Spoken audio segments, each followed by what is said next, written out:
특별히 이제 솔로몬 같은 경우에 보십시오. 처음에 하나님이 참 이 백성을 어떻게 이 어린 내가 다스리냐고 지혜로 그랬는데 하나님께서 그 지혜와 불을 허락하시니까 말년에 자기도 모르게 조금씩 조금씩 타락하잖아요. 타협하고. 이게 굉장히 참 무서운 것 같아요. 그 신앙을 유지한다는 게 어렵습니다. 제가 아까 어느 분하고 얘기하면서 제 부르심을 이미 좋다 나쁘다 얘기하는 게 아니라 내가 사람을 성도를 안 믿기 시작하면 나도 모르게 언제 어느 때 성도들을 의심하는 그 상황이 확 벌어질 때가 있어요.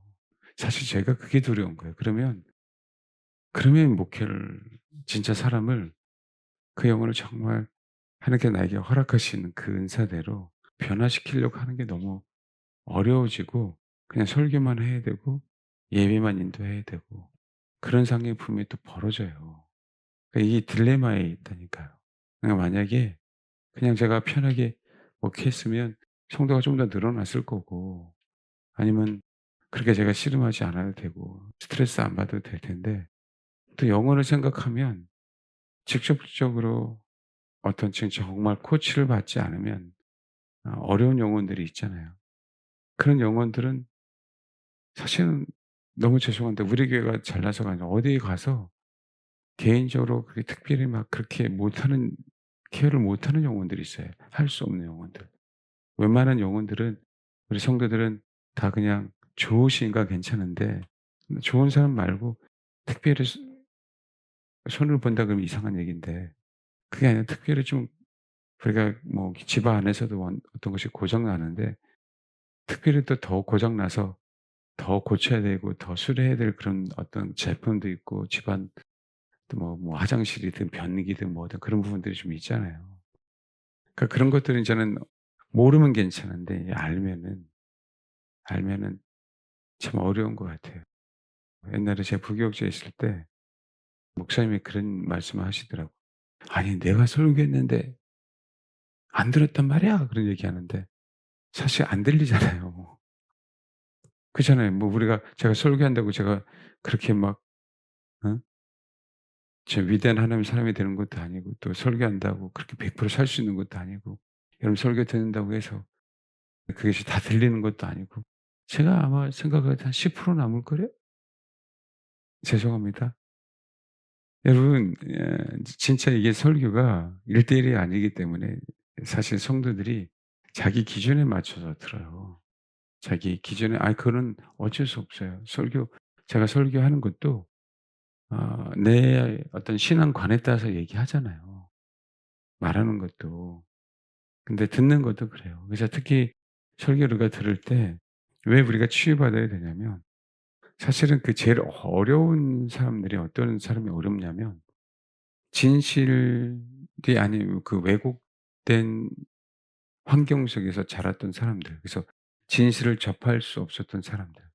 우리 매트릭스에 빨간 약, 파란 약 나오잖아요.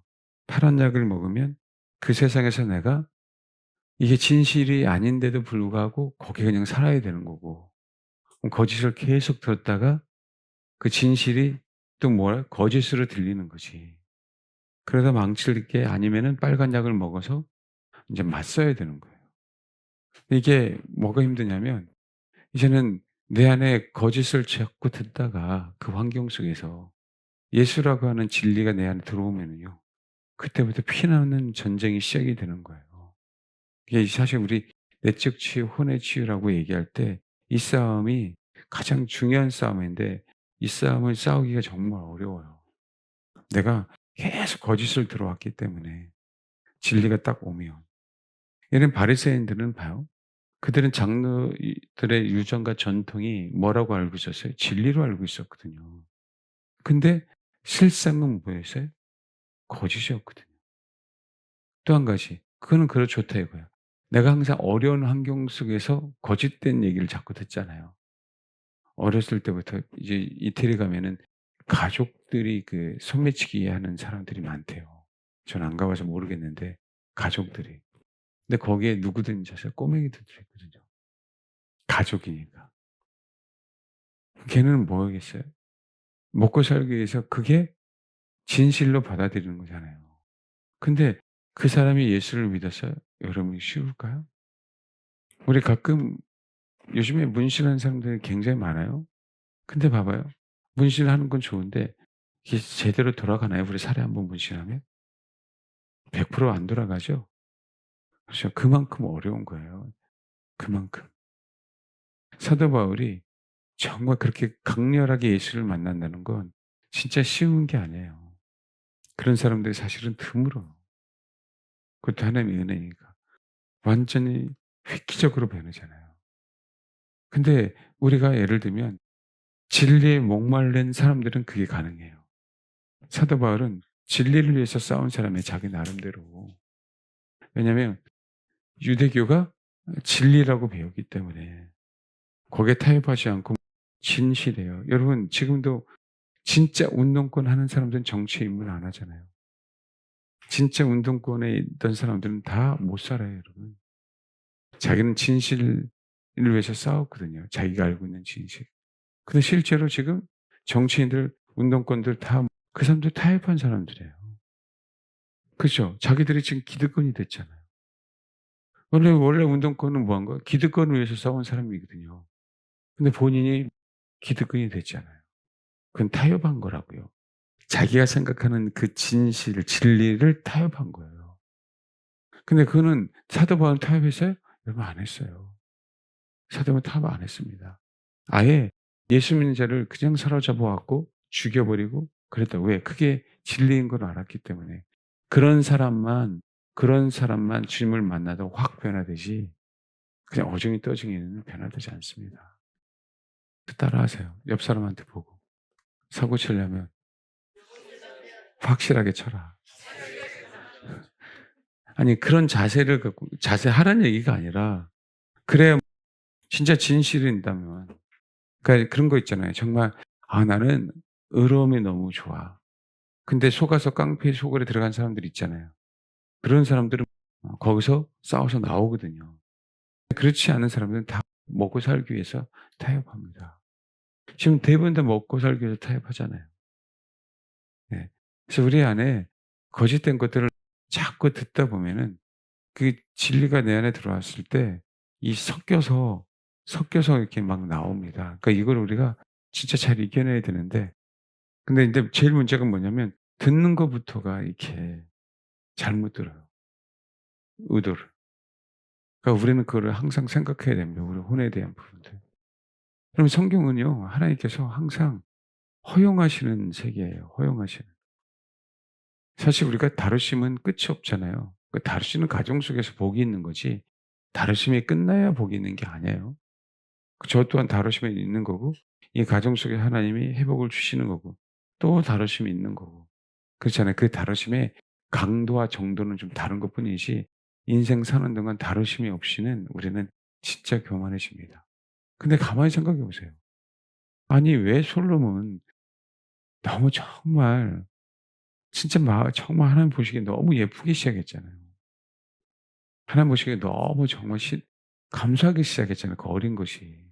성경은 10대 후반이나 20대 초반이라고 얘기를 하는데 그 얼마나 감사했습니까?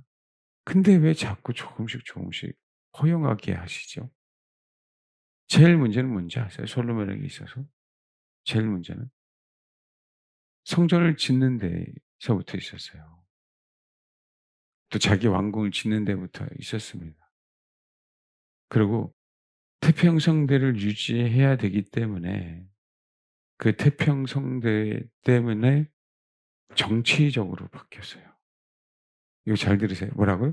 태평성대를 유지해야 되기 때문에 뭐로 바뀌었다고요? 정치적으로 바뀌었습니다.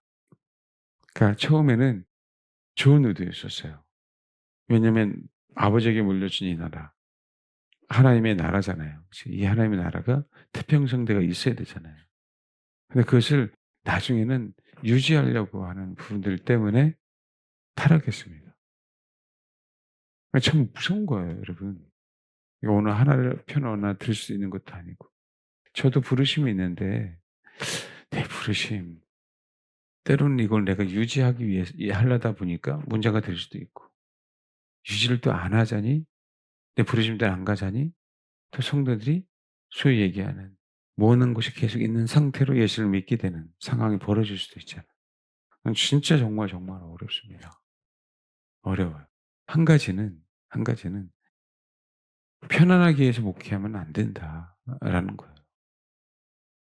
그 좁은 길을 간다는 건 아니잖아요. 여러분들도 신앙이 마찬가지예요.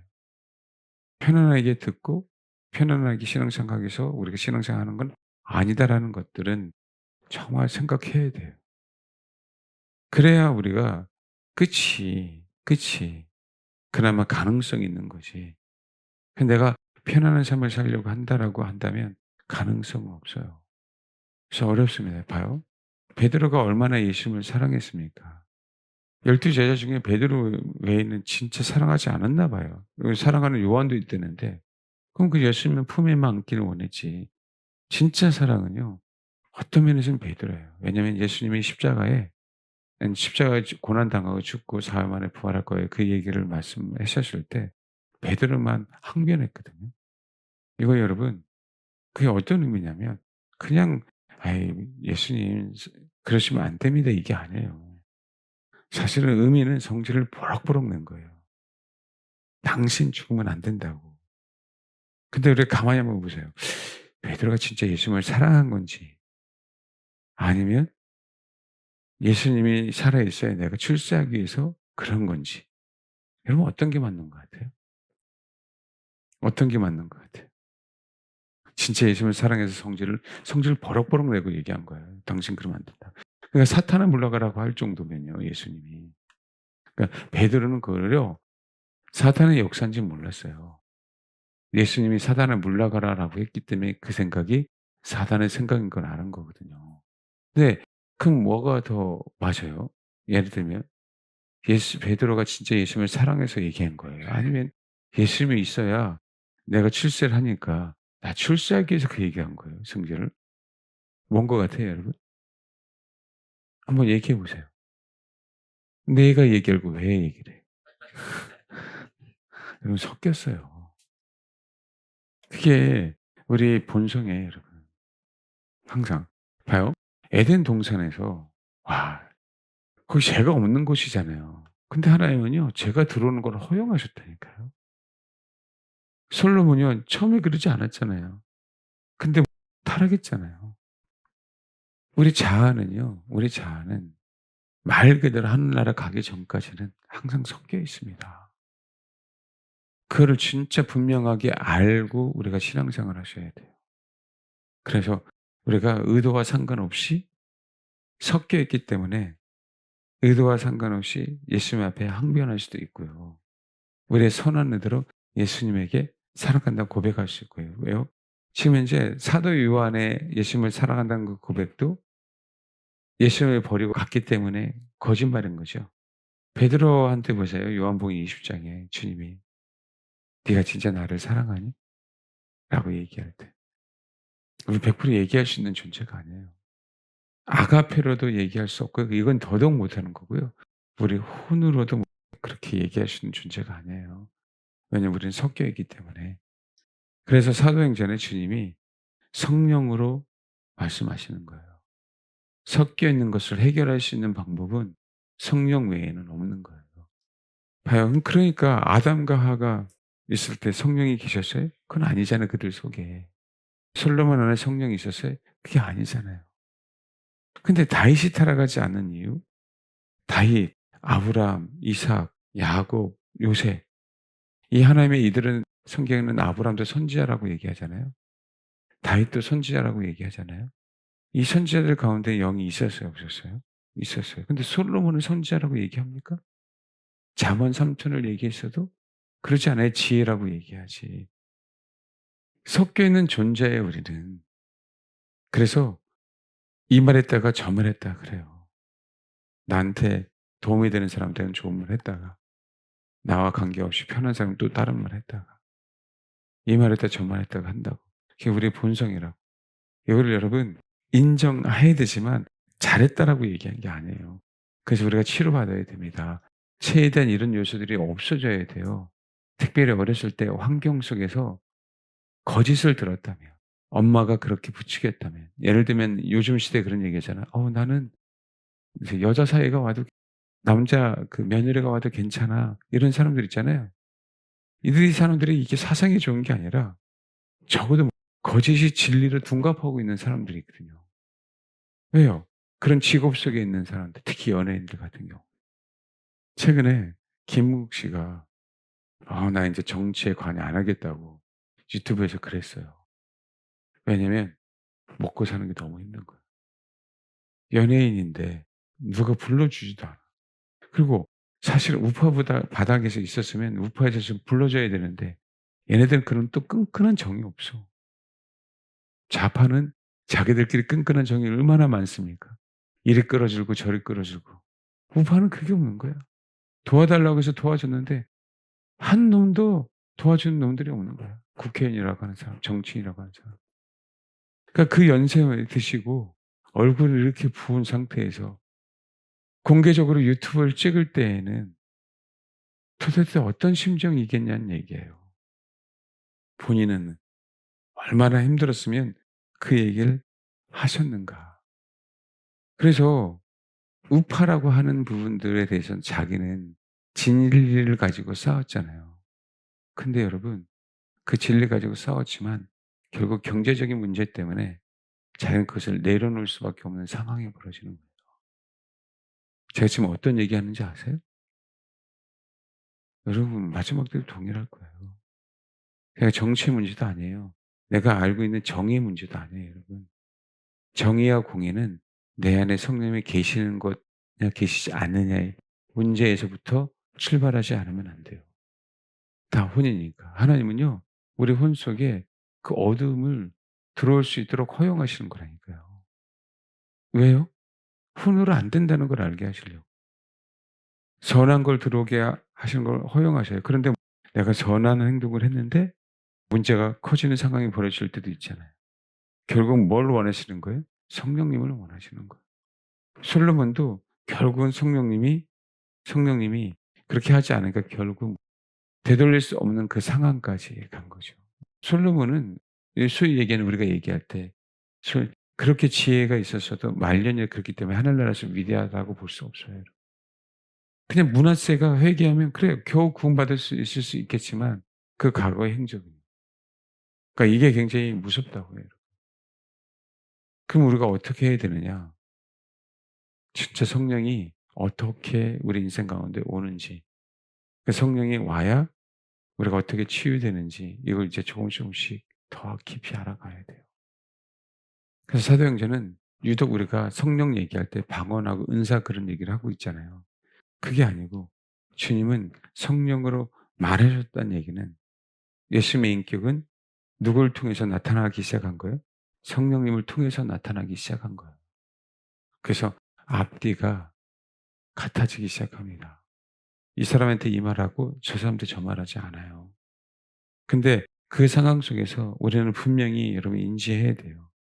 내가 어떤 환경에서 그동안 그렇게 살아왔는지, 내가 무엇을 들었는지, 부모애가 어떤 성향을 갖고 있는지. 왜냐면 우리가 이 지금 예수 믿고 진리를 쫓아가야 되는데 자꾸 그 진리를 왜곡되게 듣게 하는 경우가 많다라는 거예요. 이 또한 하나님이 허락하시는 거기 때문에 하나님이 막으시는 게 아니에요. 이제는 예수 그리스도가 이 땅에 오셨기 때문에 우리가 "네가 진짜 진리를 알아? 진리를 원해?" 그럼 뭐 하라는 거예요? 사도 바울이 유대교가 진심인 것처럼 진리인 것처럼 싸우더라. 결국은요. 김웅 씨 보면 똑같이 우파 좌파를 내가 얘기하는 게 아니라 똑같이 진짜 진리를 위해 싸웠는지 자기 이권을 위해서 싸웠는지 결국은 끝이 얘기하고 있는 거예요. 내 김웅 씨를 뭐라고 얘기하는 게 아니라 만약에 사도 바울처럼 이게 진실이라고 그렇게 싸웠다면 하나님은 개입하십니다. 우리 인생 가운데.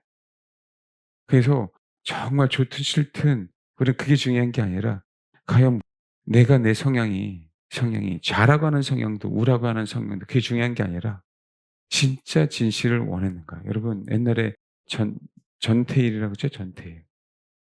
사실 그런 얘기가 많이 있잖아요. 분신하고 싶어서 분신한 게 아니라 누가 뛰어밀었다. 나의 더 크었다. 라고 얘기하잖아요. 여러분 우리 하나 알아야 돼요. 진짜 진리를 위해서 싸우는 자 드뭅니다. 사도 바울과 같은 자 없어요, 여러분. 저도 여러분도. 쉽게 나는 진리를 위해서 싸운다라고 생각하지 마십시오. 그렇다면은요. 여러분 우리가 지금 어떤 성향이 있든 없든 그게 아니라 지금요.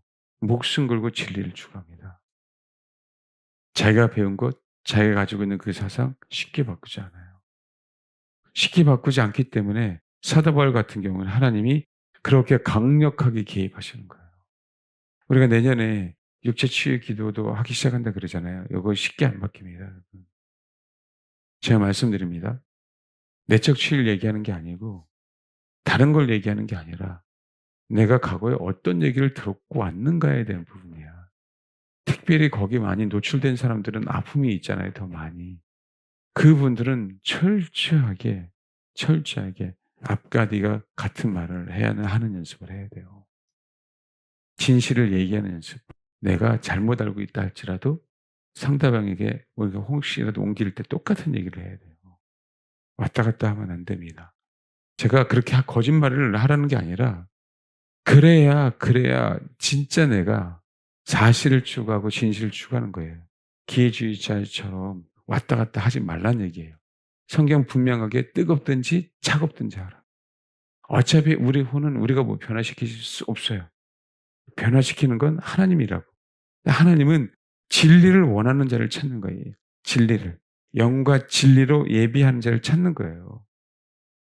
진짜 가장 우리가 십자가를 지는 상황이 벌어진다 할지라도 타협하지 않은 사람. 우리가 하나님 앞에 인정받는 게 아니라 하나님이 우리를 버리지 않는 성령. 그게 굉장히 소중한 거라고. 그래야 하나님이 우리를 고쳤어요. 근데 이 시대에 점점 여러분 이 시대는 고전을 좋아하는 시대가 아니에요. 이 시대는 클래식을 좋아하는 시대가 아닙니다. 이 시대는 인스턴트를 좋아하는 시대예요. 그래서 쉽게 변합니다. 옛날 어른들 한번 보세요. 얼마나 뚝심이 있었습니까? 이 뚝심이라는 얘기가 싹 사라졌죠. 옛날엔 여러분 마당새 그러면 뭐였어요? 듬직했어요, 마님이. 이 시대에 마당새가 있어요? 여러분 없어요. 제가 옛날에 그 우직하다는 얘기 진짜 제가 제일 듣고 싶은 얘기예요. 근데 없어요, 이 시대에. 마지막 때 경제의 문제죠. 다 자기 밥벌이, 내 자식의 문제, 내 남편의 문제, 아내 문제 안 갈 것 같죠. 다 글로 갑니다. 여러분 너무 죄송한데 저는 안 믿어요. 나도 나 자신을 못 믿습니다. 열매가 나타나기 전까지. 나도 나 자신을. 믿지 마십시오. 하나님은요, 우리 혼 안에 어둠이 침투하는 걸 허용하시는 분이에요. 막아주셨으면 너무 좋은데, 그럼 우리가 죽어도 안 죽어도 되잖아. 그럼 우리가 솔로몬처럼 타락 안 할 수도 있잖아. 안 그래요. 하나님은요, 사사에 보면 왜 입다를 사용하셨을까요? 입다는 상처가 많은 사람입니다. 결국 자기 딸을 나중에 제물로 바치잖아요.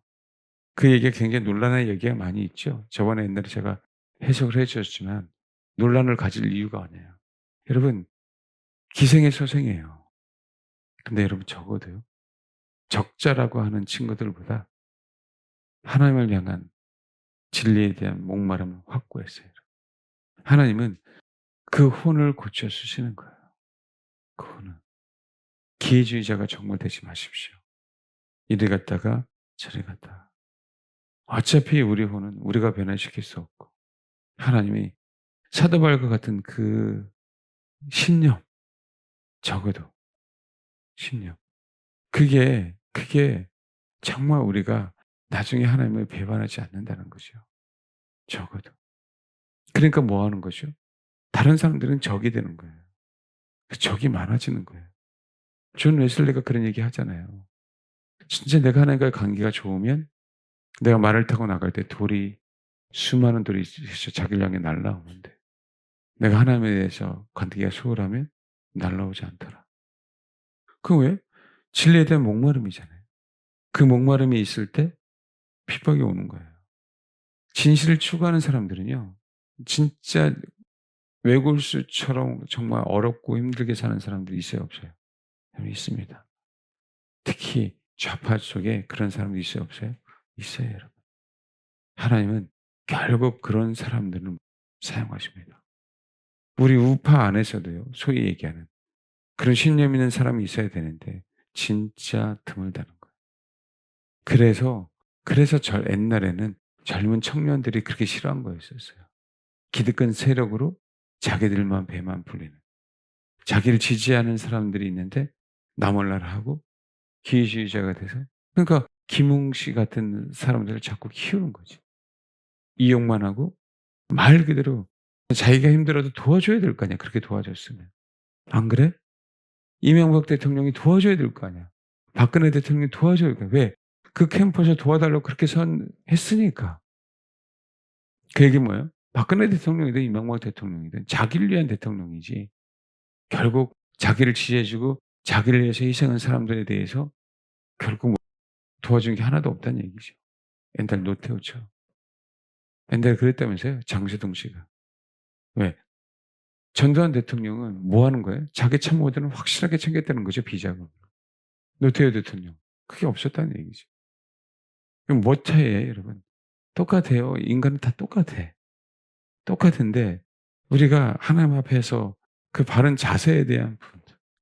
나는 내가 진리를 몰랐기 때문에 그렇지 내가 알고 있는 진리를 위해서라면 나는 목숨을 바치겠다.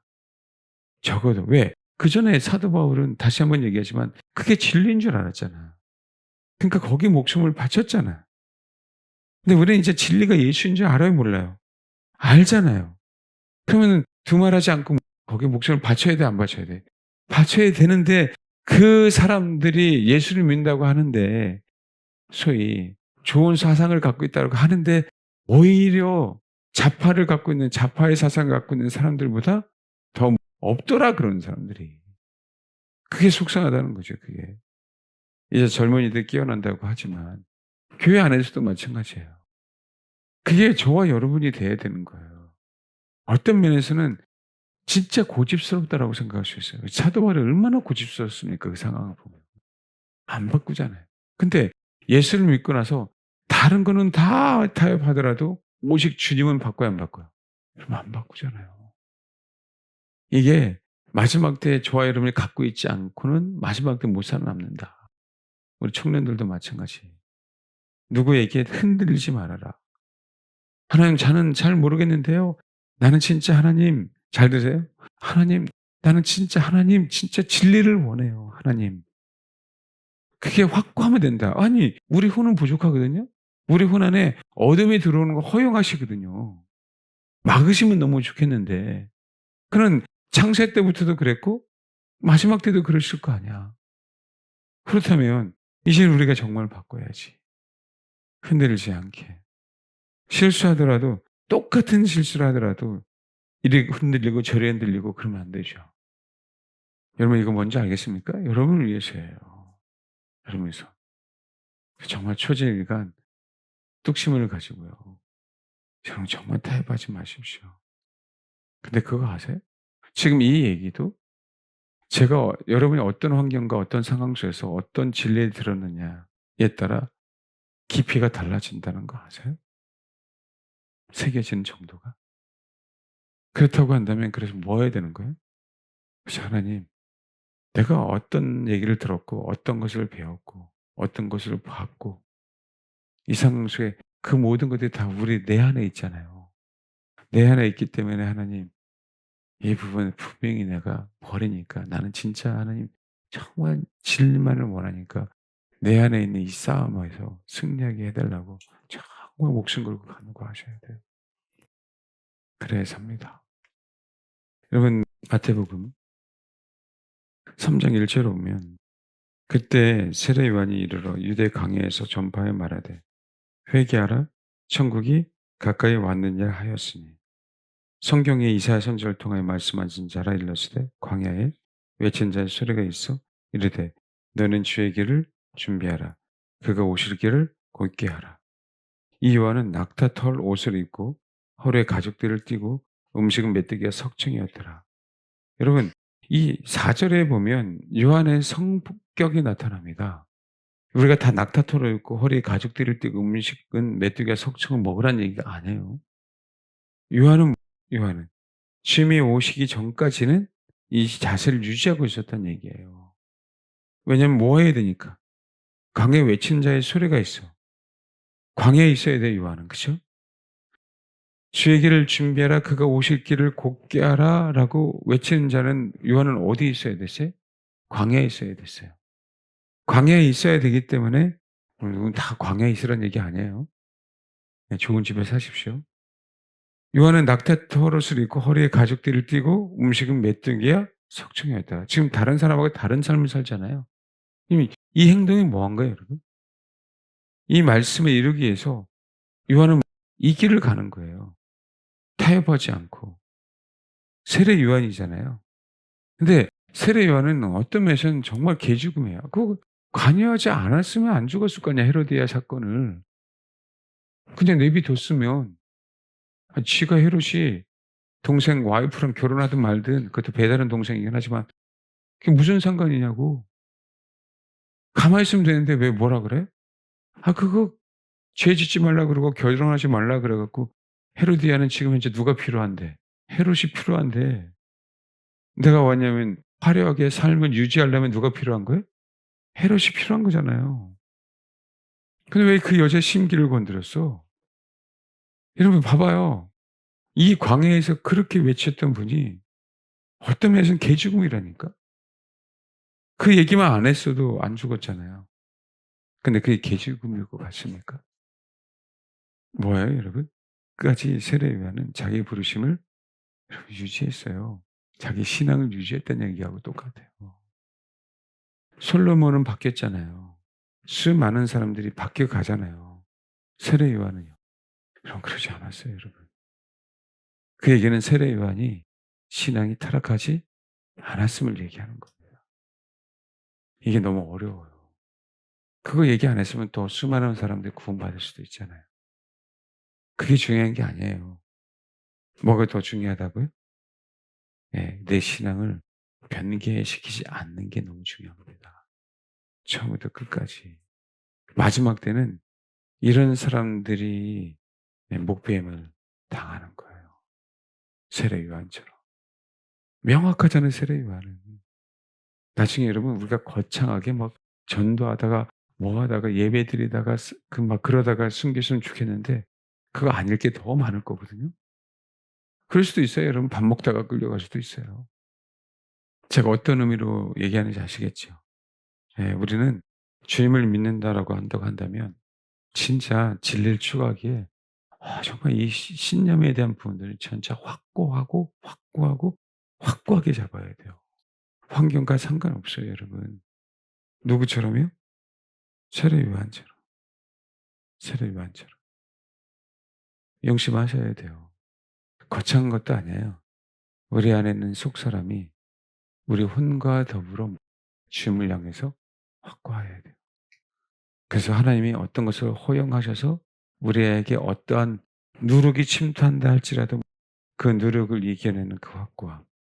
근데 누룩은 과거에도 내 안에 너무 많이 들어왔고 앞으로도 또 계속 어떤 이상한 정보나 이상한 내용들이나 유언비어나 이 부분들에 대해서 엄청나게 많이 들어올 텐데 나중에는 하늘에서 불도 내려올 텐데 메시아 아니야? 라고 할 텐데 그때 여러분 우리가요 이 신앙을 지키지 않으면 여러분 나도 모르는 사이에 솔로몬처럼 돼요. 저도 그렇고 여러분도 그렇고. 그래서 확실해야 돼요. 그래서 나는 하나님 무슨 수를 써도 나는 진리를 내 안에 추구하고 받아들이겠습니다. 하나님 사도 바울처럼 고수하겠다고. 내가 이 고수하는 것들이 잘못됐다면 사도 바울처럼 나에게 역사해 달라고. 그래 내가 변화될 거 아니야. 근데 하나님 나는요. 진짜 진리를 원하거든요. 정말 여러분 그렇게 한번 외쳐본 적 있으세요? 하나님 난 정말 진리를 원해요, 하나님. 근데 우리가 그런 신앙이 없는 거야. 그냥 예수 믿고 구원받으면 되는 걸로. 근데 우리 안에 이 외침이 있어야 돼요. 이거는 끊임없이 있어야 된다고, 내 깊은 곳까지. 과연 뭘 원하는지. 그래, 우리 예수님을 원해. 근데 예수님 원하는 게 주님, 근데 그게 꼭 예수님은 여러분 감정적으로 원하는 스타일로 가잖아요. 그분은 인격이니까. 근데 진리는 추상 명사잖아. 나한테 진리를 원하는데 감정적으로 다가와요? 제가 말씀드렸나? 제가 주일날 저녁에 소양 노래 잘하잖아요. 오 거룩한 밤 하고 또 몇 곡을 들었어요. 내가 정말 나를 한번 테스트해 보려고요. 나를 테스트하려고. 내 혼의 반응을 보려고요. 그 저는 영어를 못해서 모르겠는데 소양이 노래 부를 때 발음도 되게 좋다 그러더라고요. 발음은 되게 좋대요. 그러니까 외국 애들도 노래 부를 때 자연스럽게 들리나 보지. 근데 확 올리고 고음 올라가고 그러면 감동적이잖아요. 내 영의 감동은 아니고 내 혼의 감동인데 도대체 이 혼의 감동이 어떻게 표현되는가를 내가 한번 테스트하고 싶었어요. 그리고 이해하세요? 별걸 다 테스트한다고? 나와 상관없는 세계? 아니에요, 여러분. 앞으로는요, 이거를 철저하게 구분해내야 타협 안 하고 진리를 사수하는 시대에 삽니다. 혼의 자극이 굉장히 많은 시대, 감동의 물결이 굉장히 많이 오는 시대입니다. 옛날 조수미 씨도 뭐 하면 그냥 전율을 느끼잖아요. 근데 그 전율이 어디서 왔는지를 이제는 명확하게 여러분 스스로가 파악해야 돼요. 영에서 왔는지 내 혼에서 왔는지. 이게 굉장히 무서운 게 뭐냐면 거듭남 때문에, 거듭남 때문에. 요한복음 3장 보세요. 3장 잘 알지만 1 절부터 8 절까지만 읽을까요? 네, 시작. 그런데 바리새인 중에 니고데모라 하는 사람이 있으니 유대인의 지도자라. 그가 밤에 예수께 와서 이르되 라삐여, 우리가 당신은 하나님께로부터 오신 선생인 줄 아나이다. 하나님이 함께 하시지 아니하시면 당신이 행하시는 이 표적을 아무도 할 수 없음이니이다. 예수께서 대답하여 이르시되 진실로 진실로 내게 이르노니 사람이 거듭나지 아니하면 하나님의 나라를 볼 수 없느니라. 니고데모가 이르되 사람이 늙으면 어떻게 날 수 있사옵나이까? 두 번째 모태에 들어갔다가 날 수 있사옵나이까? 예수께서 대답하시되 진실로 진실로 내게 이르노니 사람이 물과 성령으로 나지 아니하면 하나님의 나라에 들어갈 수 없느니라. 육으로 난 것은 육이요 영으로 난 것은 영이니 내가 네게 거듭나야 하겠다 하는 말을 놀랍게 여기지 말라. 바람이 임의로 불 때 내가 그 소리는 들어도 어디서 와서 어디로 가는지 알지 못하나니 성령으로 난 사람도 다 그러하니라. 진실로 진실로 내게 이르노니 사람이 물과 성령으로 거듭나지 않으면, 이게 성경이 성령으로 나오죠. 이게 영이에요, 영.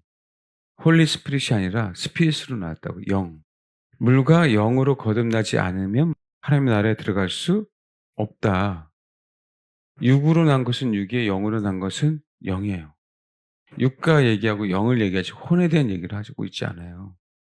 물과 영으로 거듭나야 돼요.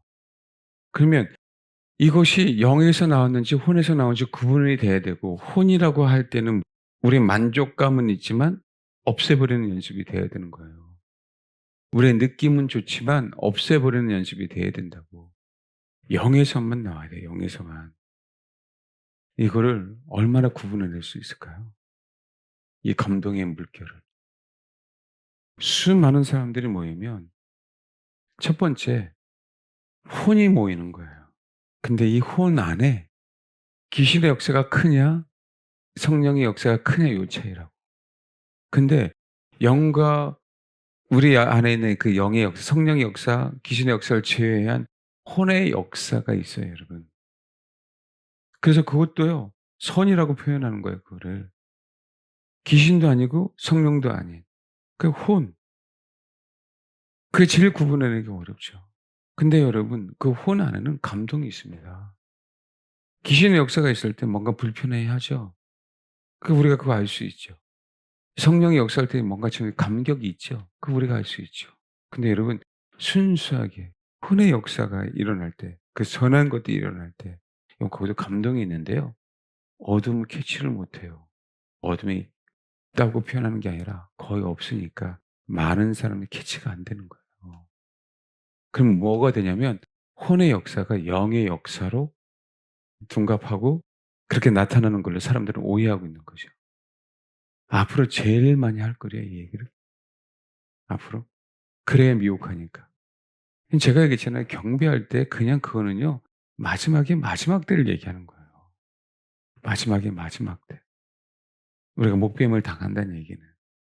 그전까지는 엄청난 사람들이 미혹해야 되거든요.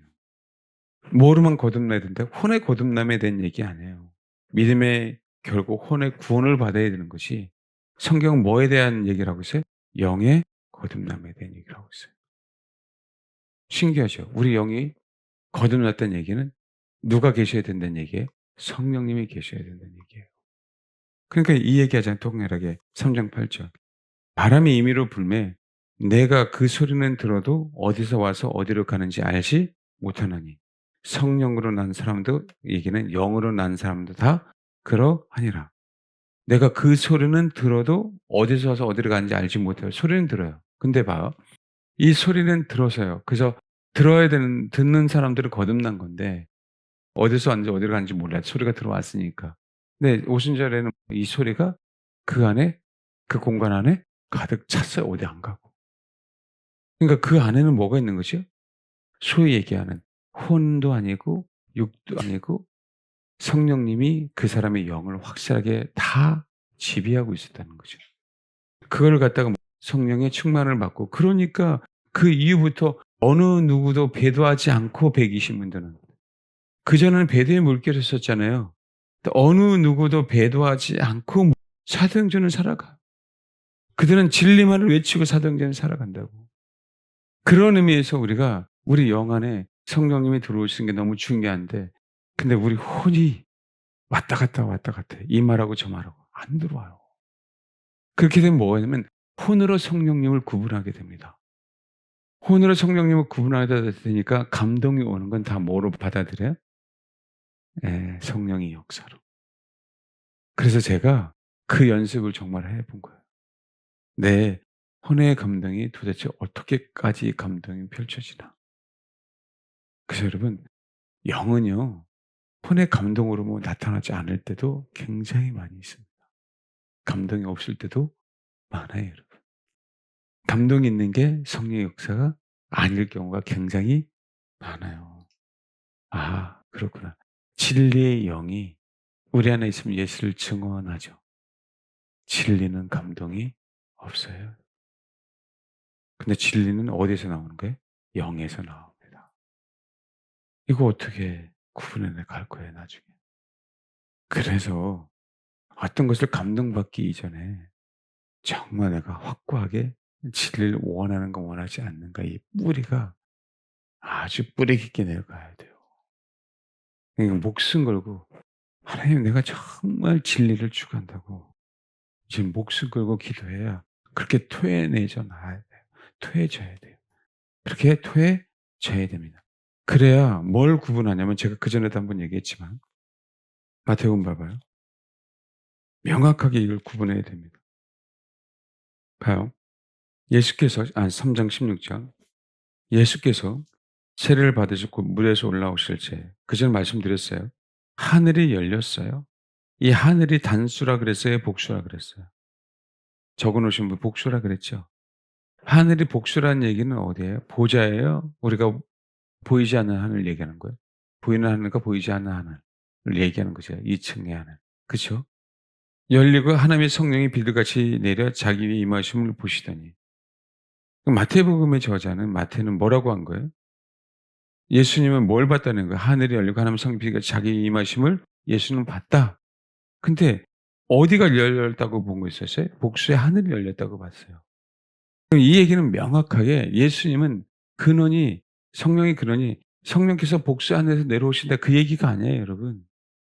예수가 보는 시점에 대한 얘기를 하는 거예요, 마태는. 그다음에 봐요. 그럼 마가복음 봐봐요. 1장 10절.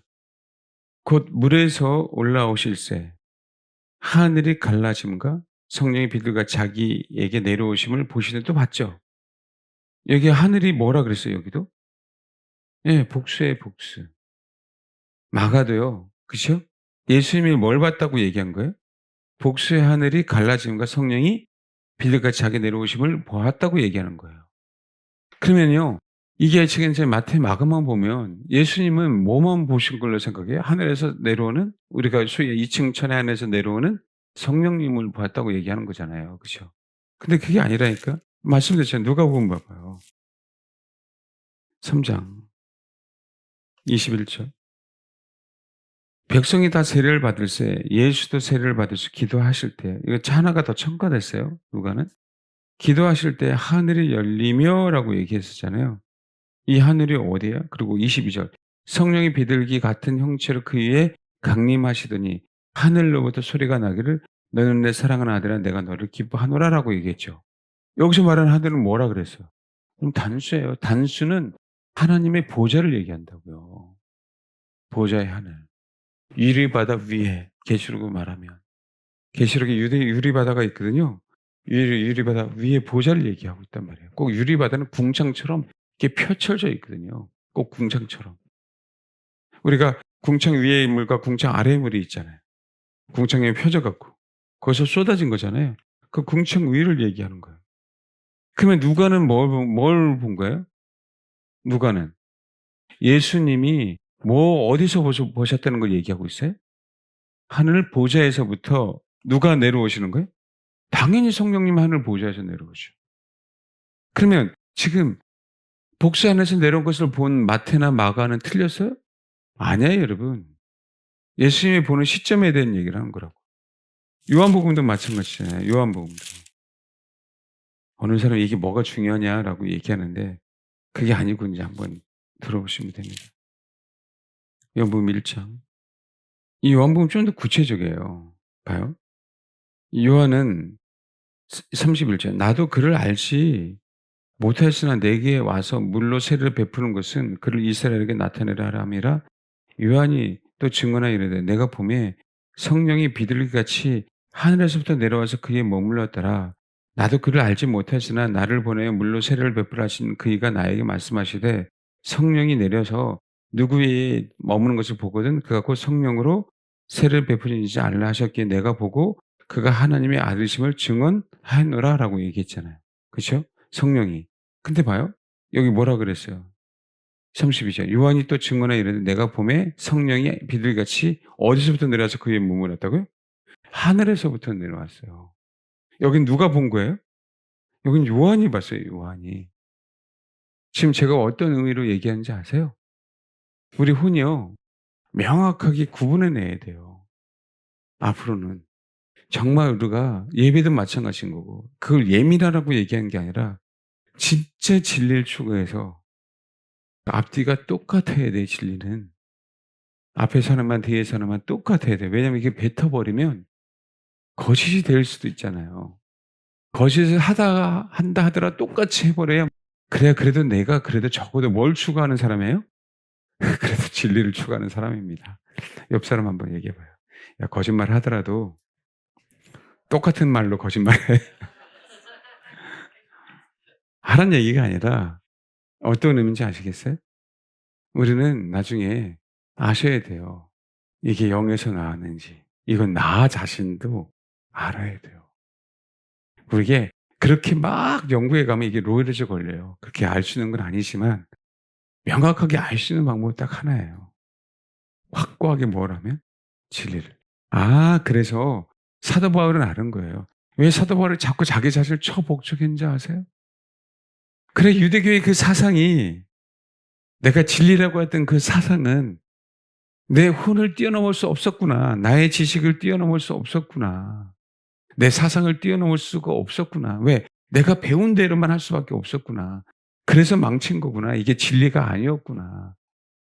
근데 그걸 알고 나서 진짜 진리 대신 예수를 추구하니까 사도 바울이 그 혼이나 그 이론이나 그 모든 것들은 다 뭐로 여기는 거예요? 배설물로 여기기 시작하는 거예요. 그게 진리가 아니었으니까. 그럼에도 불구하고 사도 바울은 그 혼 안에 뭘 추구한 거예요? 그래도 진리를 추구해서 하나님이 그렇게 만나게 해 주셨다고. 정말 이래야 됩니다. 그래서 저도 그래서 정말 성도를 제가 아니지만 그래도 하나님께서 나에게 주신 어떤 목회의 어떤 그 마음 중에 하나인데, 이거를 내려놓는다라고 생각하면 너무 힘든 거예요. 하나님이 내려놓으라고 내려놓겠지만 그러면 나도 모르게 성도들을 의심하기 시작하고, 나도 모르게 성도를 성도로 생각하지 않고 그냥 교회 나온 교인으로 생각한다면 진짜 성도를 내가 어떻게 도와줄 수 있을까? 이 딜레마에 저도 있는 거예요. 왜요? 지금이 각 개인의 배도의 물길처럼 지금은요, 자기 이익을 위해서는 다 배도하는 시대 아닙니까? 제가 그런 존재는 아닌데 가끔 "목사님 왜 많은 걸 다 주려고 하냐고 성도들에게. 그게 염려가 된다 나중에." 그 얘기예요. 그 얘기를 많이 안 듣는 게 아니에요. 그 마음을 알죠. 근데 나도 나 자신을 지켜야 되잖아. 나도. 그러다가 나도 모르게 뭐 타협할까 봐. 그러니까 그럴 바에는 정말 힘들어도 '배반다는 게 더 낫다.'라고 생각할 때가 더 많아요. 그 순간은 내가 힘든데 이 또한 하나님이 나에게 감당하라고 허락하시는 거라면 배반다는 게 더 낫다. 근데 여러분, 그 과정 속에서 그 진리를 추구한 하나님의 사람들, 하나님 버리신 거 맞습니까? 초지일간 확고부동하게 그래도 하나님께서 나에게 허락하시는 그 길이라면 배반당해도 가겠습니다 하고 하는 게 나중에 승리합니다.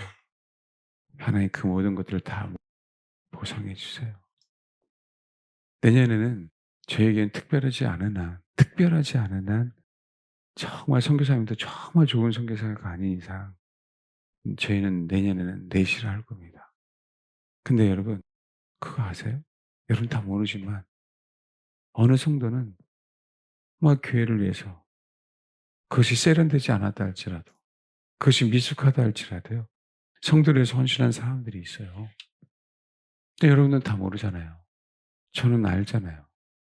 그 목회자가 그거 아는데 방치해야 될까요? 만약에 여러분들이 그런 상황이 한번 벌어져 보십시오. 저는 목회하는데 김은국 씨 같은 일이 벌어진다면 목회는 실패했다고 생각해요. 제가 어느 분에게 그랬어요. "내가 집사님의 마음을 아는데 집사님은 어떻게 성도들은 모르지만 집사님이 교회를 위해서 어떻게 하려고 하는 그 마음을 내가 충분히 다 아는데 교회는 저는 결코 버릴 수 없어요." 라고 말씀을 드렸습니다. 근데 성도들은 그건 잘 이해 못 하더라고요. 옛날에 여기 계신 분이 아니에요. 아마 본인이 힘들지 않았으면 본인이 잘 먹고 잘 살고 우리 교회 여기 안에서 편안하게 신앙생활을 했다면 "목사님 그렇게 하는 게 맞는 건가요?" 라고 목사님한테 따지려고 했었대요. 근데 당신이 어려운 거 상황이 겹치니까 그게 회개가 되고 '그게 맞구나.'라고 생각이 들더래요. 공동체입니다. 그 상황 여러분에게도 당해요. 그러면 목사가 만약에 "당신의 문제는 당신의 문제라고 얘기를 한다면 그럼 그게 목사입니까? 어느 분이 나가셨잖아요. 저는 그분의 법적인 문제 때문에 정말 진짜 고민이었었어요. '하나님 이거 내가 해결해 줄 수 없는데.' 근데 그분이 진퇴양난에 빠져 있는 거죠. 가족의 문제니까. 근데 그분이 나가셨어요. 제가 한편으로는 하나님 앞에 그랬어요. '하나님 너무 감사하다고. 이 짐이 이제 내가 안 져도 되니까.' 여러분 그거 모르시죠? 목사의 마음. 그분이 못 사는 사람도 아니고 잘 사는 분이에요. 잘 살고 못 살고 문제가 아니라니까. 근데 저 안에 그런 마음이 없으면 저는 이제는 싹국 목사처럼 동일하게 가는 거예요. 우리 성도들이 많은 것도 아닌데. 제가 많은 대형 교회 목사라면 그렇게 할 수도 없잖아요. 근데 우리 교회 큰 교회도 아닌데. 그럼 저는 타락하기 시작합니다. 그게 아니고 교회는 또 여러분들 그런 마음을 가졌으면 좋겠어요. 여러분들이 재능으로 하나님의 능력으로 그 재산을 어느 사람보다 많이 갖고 있을 수도 있겠지만 예 그렇지만 정말 하나님 공동체를 위해서 개인 대 개인이라도 교회를 거치지 않아서라도 공동체를 섬기는 지체를 섬기는 그런 데 쓰임 받는 자가 됐으면 좋겠습니다라고 정말 기도해 주셨으면 좋겠어요. 정말로. 생색낼 이유도 하나도 없고 그 뭐가 진짜 지체인가. 진짜 우리가 이상적이다, 이상적이다. 여러분 사실은 초대교회는 이상적인 게 아니고요. 그냥 말씀이에요. 이상적이다라고 얘기하는 그 프레임에 우리가 속고 있는 거라고. 초대교회는 말씀이지 무슨 그게 이상적인 교회냐고. 말씀에 나온 교회인데 그게 왜 이상해요. 그때는 그렇게 살았는데. 그렇잖아요. 근데 우리는 마귀에게 또 속고 있는 거지. 제가 소망한다 그러잖아요. 하나님, 제 교회 재정을 사용하지 않고 창고업을 할 수 있도록 하나님 도와달라고. 하나님 저는 그걸 들어주실 줄 믿어요. 저도 제 나름대로 그러고 싶은 거예요, 공동체를 위해서. 그렇게 기도하는 거고. 그게 아니라 하나님께서 나에게 그런 마음을 주셨으니까. 그러니까 이상적이다라고 얘기하지 마시고 그냥 여러분의 부르심대로 내가 진리를 추구하다 보니까 하라는 얘기 아니야. 누가 아나니아 삽비라에게 하라고 하지도 않았어. 그게 아니고 여러분 제가 지금 또 이거 뭐 어떻게 재산을 바치라 이런 얘기도 아니에요. 진짜 설교 오해하지 말고 들으시라고. 우리가 어떤 자세로 어떻게 이 마지막 때를 신앙생활을 해야 되는 건지 그 답은 사도행전에 있으니까 그 최종은 그런 마음으로 그런 자세로 그렇게 신앙생활하고 가자. 근데 그게 내가 혼으로 결심해도 안 되니까 말 그대로 진짜 하나님 내가 진리에 목마릅니다. 예수님의 목마른 것뿐만 아니라 사람들이 예수님의 목마르면 진리에 목말라야 되는데 예수님의 목마르려고 하는 사람들이 진리에 목마른 사람들이 많이 없어요. 그 프로테이지가 적어. 예수님의 목마른 사람이면 정말 프로테이지가 높아야 될 거 아니에요. 진짜 90% 95%. 왜? 내가 진짜 예수님에게 목마르니까. 근데 결정적인 순간에 부자 청년처럼 나타나더라라는 거예요. 그게 현실이다 그게. 결정의 순간에 아나니아 삽비라처럼 나타나더라. 근데 그걸 누가 뭐라고 하는 게 아니라 그분을 뭐라고 하는 게 아니라 그게 현실이다. 거기서 어떻게 좀 이겨낼까? 저도 거기에서 구원받아야 되고 여러분들 거기서 구원받아야 되고 돈이 있건 없건 돈이 많다고 탐욕이 있는 게 아니라 돈이 없어도 탐욕이 있는데 우리 안에. 그렇잖아요. 지식이 있는 것만 교만한 게 아니라 지식이 없는 데서 교만한 걸 어떡해. 우리 인생이. 다시 한번요.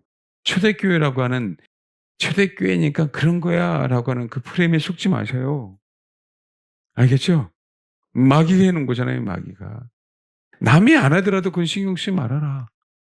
여기 있는 사람 다 많은 부를 갖고 있는데 나 혼자 콩고 하나 있는데 다 어려운 것 같아서 나눠줬더니 나보다 더 부자더라. 그래도 신경 쓰지 말아라. 하나님 인도하시니까. 그래요. 여러분 지금 때가 아닐 수도 있고 어느 사람은 저축해야 될 때도 가진 사람도 있고 어느 사람 지금 풀어야 될 사람도 있고 그건 여러 가지잖아. 다 다르잖아. 그렇죠?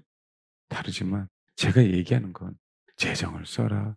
뭐를 풀어라. 그게 아니에요. 그게 아니야. 그게 진실을 추구하면 그래서 진리를 추구하고 그 영혼을 생각해서 그 영혼의 어떤 그 모습을 하나님께서 보여주셨으니까 그게 맞든 틀리든 그렇게 왜 자꾸 맞고 틀리고로 선한 일을 하려고 하냐고. 맞고 틀리고의 문제가 아니라 진짜 선한 의도로 그들을 섬겼다고 한다면 근데 그게 나중에 내가 충격으로 다가와도 하나님은 그 선한 의도 때문에 뭐 하시더라?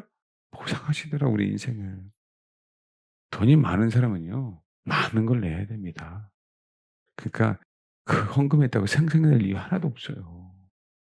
하나님은 얼마를 가졌느냐를 보니까. 예, 여러분 제가 헌금 얘기하는 게 아니라는 거 아시죠? 항상 우리는 순리대로 가는 게 제일 좋아요. 여러분 제가 얘기한 거 알겠죠? 그 진실함. 그래, 하나님을 섬기는 것도 진실한 거고, 진짜 목사는 그럼에도 불구하고 성도를 섬기는 것에 대한 물질로는 어떻게 섬길 수 없지만 다른 어떤 것들을 섬기는 것에 대한 진실함. 그러면 얼마나 좋아요. 근데 설교를 가지고 그걸 또 저도 또 이런 얘기를 해야 될 정도면 이게 너무 속상한 거예요. 이게 너무 속상하다고. 이거 이해하셨죠? 그 얘기는요, 진짜 내가 순수하게 진리를 추구하지 않는 거예요. 순수하게. 진리를 순수하게 추구하셔야 됩니다. 하나님은 우리에게 전환에 대해 말씀 주셨어요. 사실은 경제는 힘들고, 사실은 제가 올해부터 진짜 연말 끝까지 하나님의 나를 다루시는 것 같아요. 나를 변화되라고 하는 것도 마찬가지죠.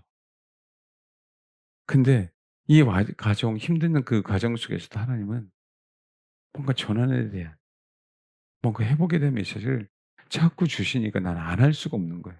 왜? 지금 된 건 하나도 없는데. 나는 단지 그냥 진리를 선포하는 것뿐이야. 그래서 사실은요, 내 이제 기대가 여태까지 이거 안 될 수도 있기 때문에 기대가 된다고 그냥 얘기한 겁니다. 또 이루어진다고 했는데 안 된다는 게, 나도 하나님을 기대한다고 메시지를 그렇게 주시니까, 그러니까 진짜 진리를 잘 추구하자. 확고하게 여러분, 진짜 내가 진리를 추구하는가 하다 보면 사업도 그렇게 정직하게 얼마나 수많은 기회를 세워갑니까? 그렇죠? 얼마나 수많은 사람을 세워가냐고. 진짜 순수하게 진리를 추구할 때 가는 겁니다. 하나님 부르지 않아요. 내가 순수하게 진리를 추구하지 않으면 내 혼이 미혹당해서 역사합니다. 알겠죠? 그래서 오늘 기도하실 때 그것만 놓고 기도하세요. 아버지, 내가 진리를 추구하는데 이 뼛속 깊은 데서 진리를 추구하게 해달라고. 이 진리를 추구함에 흔들리지 않고 그냥 뼛속 깊은 데까지 내려가서 자리 잡아서 하나님의 말씀이라고 하는 약고부동감, 또 내 후원의 어떠함에, 환경의 어떠함에 흔들리지 않고 올바로 분별해서, 예, 하나님 주님의 다시 오심에 동참하는 그런 영혼이 되게 해달라고. 아시겠죠? 이해하십니까? 마지막 설교 또 오해하지 마세요. 하나님, 나도 그렇게 진리를 추구해서 그렇게 섬길 수 있는 자가 되게 하옵소서. 저도 그 소망을 갖고 지금 내년에 기도하잖아요. 저도. 결국 나는 나를 위해 선 것도 있지만 여러분을 섬기고 싶어서 똑같이 해야 동일해요. 그렇게 꼭 기도해 주세요. 아멘. 진리를 확고하게 추구하시길 바랍니다. 기도하겠습니다. 오늘 이 시간 마음 깊은 곳에 생각하면서, 하나님, 내가 정말 진리를 추구하기를 원합니다. 어둠이 방해할 거예요. 더 깊이 내려가지 못하도록. 근데 여러분, 오늘 이것 가지고만 씨름하세요. 이것 가지고만 씨름하세요. 하나님, 내가 깊은 곳까지 진리를 추구합니다. 어두움아, 내 혼아, 들어라. 나는 진리만을 추구할 거다. 그래서 진리로 충만케 해달라고 그렇게 기도해 주시기 바랍니다. 기도하겠습니다.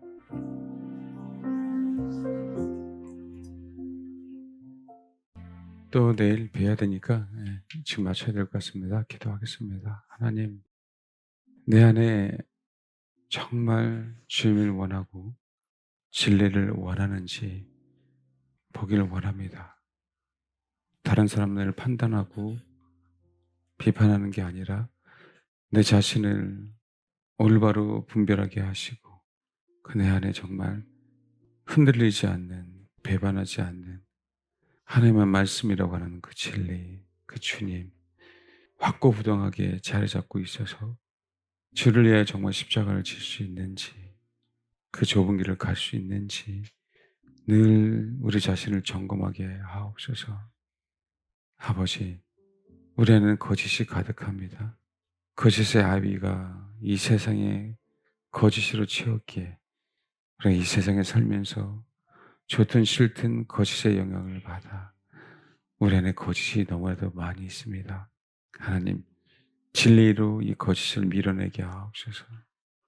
우리 영, 그 깊은 곳에 성령님이 계심으로 말미암아 우리 혼 안에 있는 이 거짓된 것들을 제거하는데 온 힘을 쏟게 하옵소서. 우리가 할 수 있는 건 주님 앞에 간절히 간구하는 것입니다. 아버지, 그럴 때 이 간절히 간구하는 심령들 가운데 진짜 사도 바울처럼 진리를 수하고 진리를 외치고 진리에 타협하지 않고 그 진리를 위한 길을 가는 그런 믿음의 사람들이 저와 우리 사랑하는 성도들 될 수 있도록 아버지 역사해 주시고 도와주옵소서. 우리는 흔들립니다, 주님. 우리 안에 진리가 없습니다, 주님. 진리 되신 주님, 정말 추구하겠사오니, 원하오니, 간구하오니, 강렬하게 주님만을 원하오니, 아버지 우리 안에 잔내기용이 그 가슴에 주님이 새겨진 것처럼 또 주님을 새긴 것처럼 우리도 새겨주시고 우리도 새기겠사오니 아버지 역사에 주옵소서. 감사드리며 예수님의 이름으로 기도합니다. 아멘.